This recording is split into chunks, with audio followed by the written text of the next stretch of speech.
সহিংসতা এবং পাল্টাপাল্টি হামলা বন্ধে ইরান ও ইসরায়েল একমত হলেও আবারও লেবাননে হামলা চালিয়েছে ইসরায়েল। এ সময় মারা গেছে 14 জন।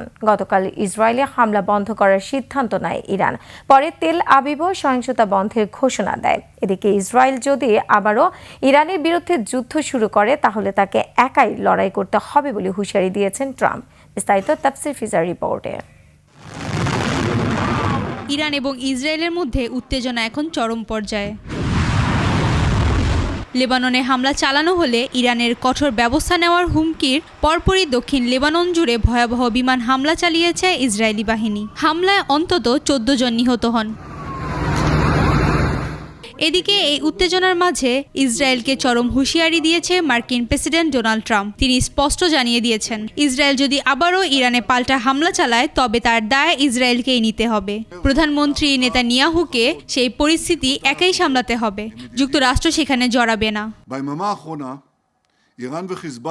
এছাড়া এই সংঘাতের মাঝেই মার্কিন প্রেসিডেন্ট ডোনাল্ড ট্রাম্প জানান, 2 সপ্তাহের মধ্যে ইরানের বিরুদ্ধে চূড়ান্ত বিজয় ঘোষণা করতে যাচ্ছে যুক্তরাষ্ট্র।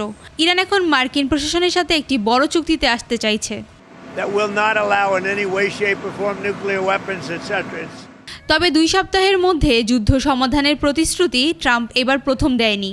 এর আগে 8 এপ্রিল ইরানের সঙ্গে যে যুদ্ধবিরতির ঘোষণা করা হয়েছিল সেটিও প্রাথমিকভাবে 2 সপ্তাহ স্থায়ী হওয়ার কথা ছিল এবং সেই সময়ের মধ্যে একটি স্থায়ী চুক্তি করার লক্ষ্য ছিল।